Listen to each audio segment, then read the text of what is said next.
Well guys, I've just climbed down from the gantry up there where I've been doing in-vision updates all night on Sky Sports News for that game, and look, I'll go in and speak to the manager just now and give you my thoughts afterwards, but just my first sort of feelings after that were just Newcastle were outplayed tonight. I mean, I thought they huffed and puffed, and you know, they had a few chances. I mean, the Sean Longstaff tug back, for me when I first saw it, it looked like a penalty, but obviously since I've been told that he made the most of it. Why he would go down like that when he was through, if he wasn't pulled back, I don't know, because you know he was pretty much in on goal. But in terms of the performance, I just thought, yeah, I just thought they were out battled really by Palace tonight. I felt they struggled to deal with Mateta up front, obviously, because he scored. I thought Esse was, what a player Esse looks, by the way. What a player. That's someone Newcastle should be looking at. I mean, obviously it would cost a lot of money, but he is just, the ball was just stuck to his feet at times, an absolute joy to watch. And even without Olise in the team, you know, Ayew, who's sort of been in and out for a while, they just got the better of Newcastle, really, didn't they? And I just felt Newcastle, they just looked, was it tired? I don't know if they looked tired, I don't know. They just were out of sorts a little bit. Harvey Barnes was a bit quiet. Gordon tried to get into it, so did Isak. Isak had a couple of chances. He was through in that first half, and he could just taken a better touch. I think he's probably scoring. He'll be disappointed with that one. Bruno looked a bit frustrated, I felt, in there. Longstaff didn't have his best game, was kind of getting caught in possession a little bit in the midfield, and I could see Anderson was getting frustrated as well. Obviously the defence isn't as strong without Botman in there, or Trippier, and you can see that, and you know, perhaps with them two in the team and at their best, that's a different result tonight. They probably handle the Crystal Palace attackers better than what Newcastle did. But look, I don't think Newcastle can have any complaints after that. I feel that Palace deserved it on the night. They were stronger, they won their 50-50s, they felt like they wanted it more and were a bit, I don't want to say they were hungrier, but I just felt they dealt with the match and the type of game better than Newcastle did. I felt that they didn't really leave anything out there, you know, they were fully committed from the start. There was a really committed performance from them, and I just think for Newcastle, they kind of they didn't match them in that respect. And yeah, back to the drawing board for them, and obviously poor because Manchester United have won tonight. It looked like at one stage that they were going to slip up against Sheffield United, but that now gives Man United the advantage in the race there for 6, which is what they want, where they want to finish to ensure they get a Europa League spot next season. But yeah, just all round, I thought pretty poor from Newcastle, and I did feel at one stage at 1-0 that they might push and get an equaliser here, but I wasn't surprised when Palace scored another, because it felt like they had another goal in them as well. So look, poor stuff. Newcastle have been poor on the road for a lot of the season, and while a couple of the results recently away from home have been a bit better, it's these away performances and results, and at places like this, and Luton Town, you know, places like that this season, that is, if Newcastle miss out in Europe, is what's going to cost them. And yeah, they've just struggled to deal with the occasion and travelling away, and it was something that they found pretty easy last season. So yeah, poor performance all round tonight. I didn't see it coming. I thought they would bounce into that, but I feel they were well matched by a team tonight who are flying themselves. Had, you know, just off the back of scoring 5 at the weekend, beating Liverpool at Anfield, and they've got some decent players, Crystal Palace, and sometimes you just have to say you're beaten by the better team on the night. So, and I'm going to pop in now, see what Eddie's got to say, and I'll be back with a little bit more. So we've just heard from Eddie Howe inside at his post-match press conference. He was unusually critical of the players. That's probably as strong as I or any other the guys in there have heard Eddie describe a performance or criticise his players. He said, look, they weren't at it from the off, apart from the first few minutes. Said that, you know, their attacking play was really poor, they made wrong decisions. He said they were scared to shoot, and he said that baffled him, why they didn't want to shoot.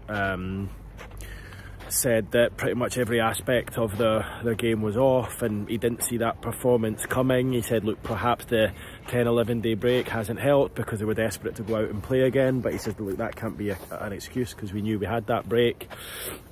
Did say he's only had like 12-13 players to train with, which probably hasn't helped, but just was generally unhappy with pretty much every aspect of the performance, and you know, kind of criticised what the players did out there tonight. And you know, I think he was right in what he said, and you know, he said it feels like an opportunity missed, and you know, it is an opportunity missed, because Manchester United winning tonight puts them ahead in that race for the European spots. But yeah, as I said earlier, indicative of some of the away displays recently, and Newcastle just feel a lot poorer team away from home than at St James's Park this season. And it sounded like Eddie was just really surprised. He said, look, the first half was poor. He said we were relieved to get in 0-0 at half time, and I expected the second half to be significantly better. And he said although it was marginally better after about the hour mark, he kind of admitted himself that they sort of huffed and puffed and felt like they didn't deserve to get anything from it. He even said that the penalty claim, when Sean Longstaff went down under the challenge, he said, look, first time I saw it, I thought it was a penalty. He said, but I've seen it back since, and it's one of those ones 50-50. And you know, if the referee had been asked to view the monitor, he said, look, I would have expected to have got a penalty for it. But he can understand why it wasn't given, and you know, as I say, explained it as a 50-50. He said the performance tonight unravelled into an uncomfortable feeling, and you could see his frustration on the touchline as the second half wore on, and you know, that's probably as animated as we've seen him when it comes to a poor performance. So look, they're going to have to dust themselves down and go again, because the games are running out. You know, thankfully there's a more than winnable game at the weekend at home to Sheffield United, and you know, the fixtures still look okay for Newcastle. You know, they've not got like horrendous fixtures between now and the end of the season, but yeah, it's just been one of those stop-start seasons when it feels like they take 2 steps forward and then take 1 back. He was asked about the team selection tonight, and I know like some of you guys just having a look on social media unhappy that he went with the exact same team that played against Spurs. Look, I can understand why he did it. I mean, I thought tonight there would have been one change. I thought probably Livramento would have come in at left back, and he would have kept Kraft in there, but he obviously felt he wanted to go with the same lineup, because he felt that Palace kind of played similar to the way Spurs do, and he thought it was the right thing to do. But he has now just said inside that Livramento is still struggling with his ankle, and he was only on the bench as an emergency. So that would have probably been what I would have done tonight. I would have played the same team as Spurs, apart from I would have brought in Livramento for Murphy, I think, and played Livramento at left back. But I think what I would have done is probably just gone back to the usual 4-3-3, rather than playing that weird hybrid thing that they did against Spurs, where it was almost like a sort of 3-4-3, and you know, Anderson a bit deeper, etc. So yeah, look, he defended that and said, you know, explained the reasons why, and the fact that Spurs press, Newcastle press as well, and he felt that was the right thing to do.